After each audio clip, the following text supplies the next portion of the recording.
Assalamualaikum warahmatullahi wabarakatuh. Nama saya Safiro Ayamelia, NIM E2019-1092.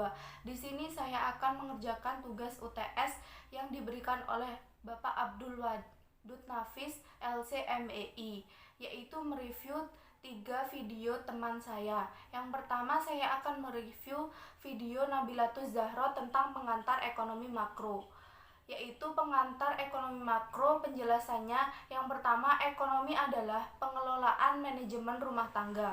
Dalam rumah tangga, ekonomi itu dibagi menjadi dua, yaitu rumah tangga individu dan rumah tangga perusahaan.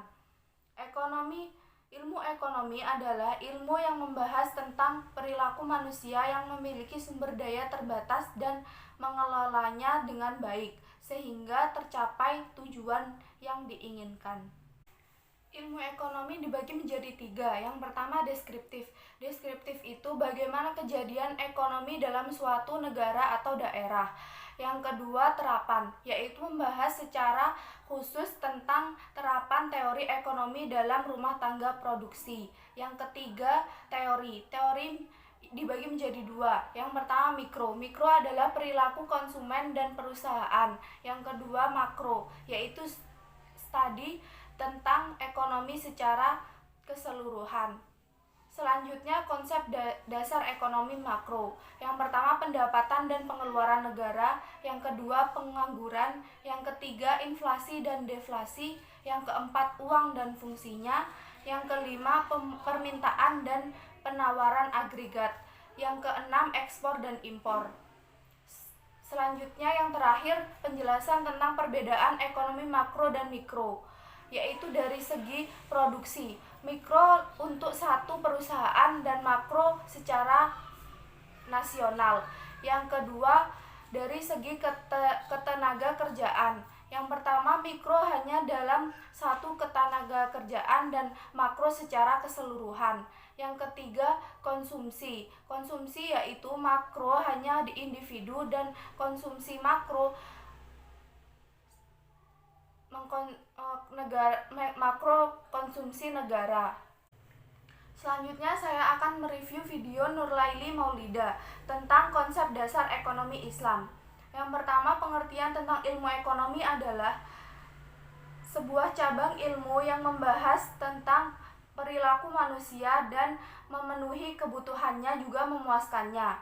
Selanjutnya, pengertian ekonomi Islam, yaitu lanjutan dari pengertian ilmu ekonomi untuk mencapai falah berdasarkan prinsip-prinsip Al-Quran, As-Sunnah, Ijma, dan Qiyas.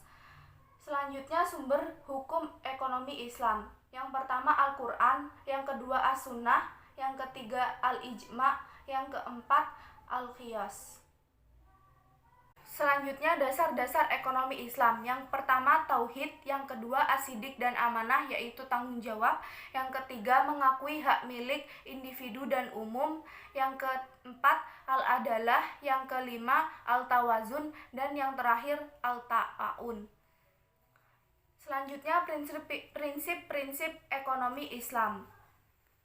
Pertama, terhindar dari maisir. Kedua, terhindar dari gharar. Ketiga, terhindar dari riba. Yang terakhir, penjelasan tentang karakteristik ekonomi Islam. Yang pertama, ekonomi Islam terikat dengan akidah syariah dan akhlak. Yang kedua, manusia sebagai khalifah. Yang ketiga, larangan maisir, gharar, dan riba. Yang keempat, melindungi kepentingan individu dan umum. Yang kelima, keseimbangan antara rohani dengan keselarasan. Yang keenam, bimbingan konsumen.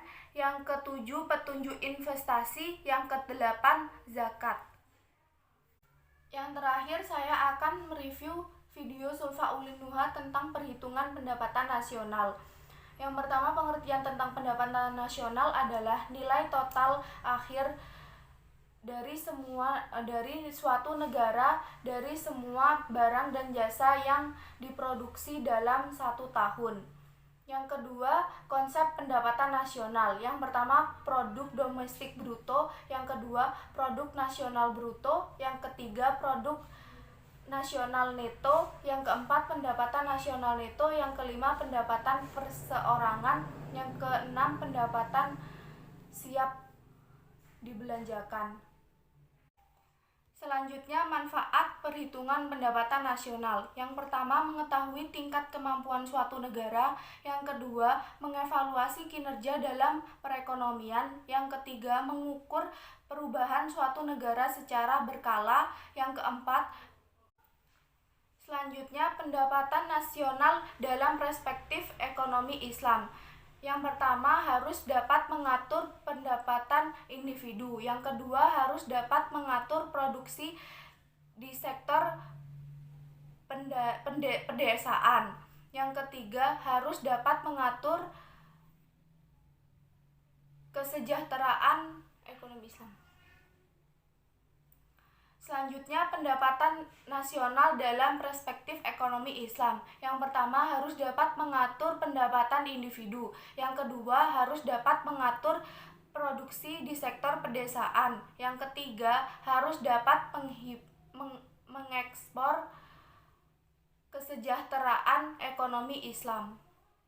Yang terakhir, sumber-sumber pendapatan nasional ekonomi Islam. Yang pertama, ghanimah, yang kedua sedekah, yang ketiga infak, yang keempat zakat, yang kelima yang keenam jizyah, yang ketujuh kharaj, yang kedelapan pajak tambang atau harta karun, yang kesembilan wakaf.